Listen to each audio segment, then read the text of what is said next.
Yan, ito yung mga nahuli ko mga kanter sa silicone hose na kulay pink. Napain ko ngayon sa pang skipjack tuna at saka sa tulingan. Yan mga kanter, gagawa ulit tayo ng silicone hose na kulay pink. Ito yung pain ko sa pang skipjack tuna at saka sa tulingan. Maganda itong gamitin mga kanter sa payaw. Yan, bali guguntingin lang naman ulit natin yung dulo para meron siyang buntot.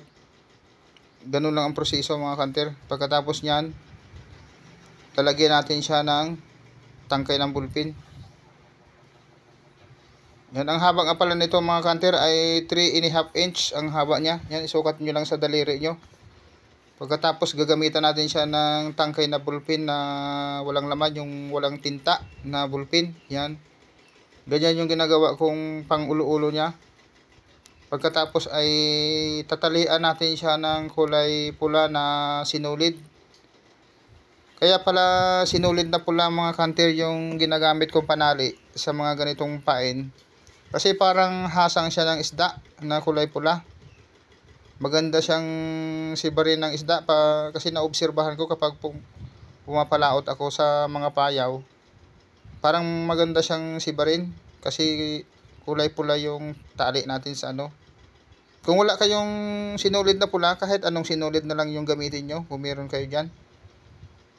Kasi pag tayo mga mangingisda, kailangan madiskarte rin tayo sa mga pain natin. Kung ano yung mga nandyan na mga gamit natin na pwedeng gamitin, yun na, para makatipid tayo sa budget. At saka diskarte lang sa paggawa. Madaling gawin lang itong mga ganitong mga pain mga kanter. Napakadali lang siyang anuhin, gawin, at saka madali pati siyang sibarin ng isda. Kaya isinare ko ito sa inyo para masubukan nyo dyan sa inyo sa lugar ninyo kung hindi pa kayo nakakagamit ng mga ganitong pain. Yan, tapos na siyang talian. Pagkatapos natin siyang talian mga kanter, sunugin natin yung ng lighter yung dulo ng sinulid para hindi siya matastas. Yan. Pagkatapos niyan, lalagyan natin siya ng 3D ice. Yan nga palang 3D ice mga kanter ay sakan ko lang din nabilihan sa Shopee at saka sa Lazada. Order lang kayo sa Lazada ng mga ganyang 3D ice. Ang size niyan ay 6mm yung bilhin nyo, pinakamaliit. 6mm yung size ng 3D ice. At saka yung naman, yung silicone hose na yan, ang size niyan ay 4mm yung bilhin nyo. Yan, lagyan lang natin magkabilaan ng paglagay natin ng yung mata-mata niya sa dulo. Bandang dulo niya ikakabit mga kanter. Yan. Ayan tingnan nyo. Pagkatapos niyan, pagkalagay natin ng 3D ice, yan, papatakan natin siya ng UV resin. Yan. Para magkahugi siya ng ulo-ulo, medyo yung pagpatak natin ay medyo patulis. Para pag pinutol natin yung dulo ng tangkay ng bulpin, ay siya, medyo patulis yung dulo ng pinaka-ulo-ulo niya. Para magbuka siyang yung sibid-sibid. Pain talaga, parang isda-isda din ang korte niya sa dagat kasi may mata-mata siya. Pero kung wala kayong mga 3D ice na panglagay, pwede rin yan mga kanter kahit walang di mo lagyan ng mata. Pwede din yon, sinisibad din ng isda. Yan tapos na. Pagkatapos yan, ibibilad lang natin siya sa araw kung wala kayong UV light na Bali binilad ko na lang muna sa araw. Kasi yung UV light ko ay nasira na yun. Kaya binibilad ko na lang sa araw. Ayan, tuyo na siya. Natuyo na siya. Mga 5 minutes nyo lang ibilad sa araw mga kanter. Ayan, kaagad ang UV resin. Basta paggagawa kayo, yung magandang sikat ng araw. Kasi pag makulimlim, hindi siya basta-basta natutuyo. Matagal siya matuyo. Yan, ganun lang mga kanter. Yan, puputulin lang natin yung dulo. Yan. Okay na siya, pain na siya. Ulo-ulo na siya.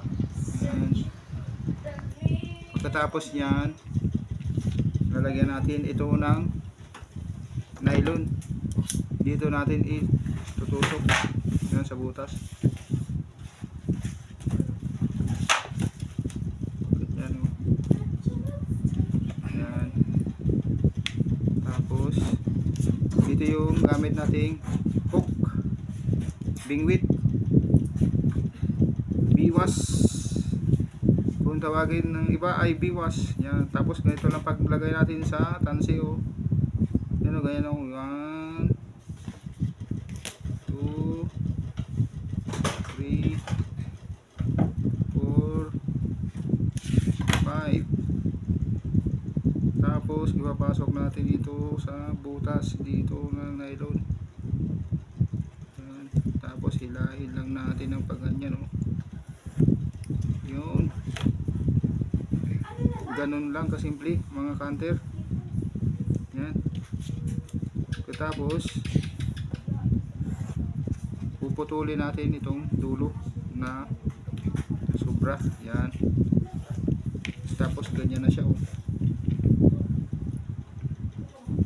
Sinisibat ito mga kanter ng skipjack tuna at saka ng tulingan.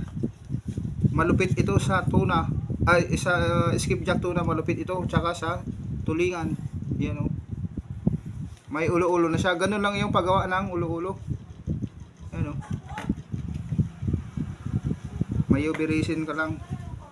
Okay, salamat sa inyong panonood mga kanter. Abangan nyo na lang ulit ang aking mga susunod na mga video tutorial. Puro lang tutorial ang ituturo ko sa inyo mga kanter, kung paano yung mga pain natin sa mga pangingisda natin sa laot. Okay.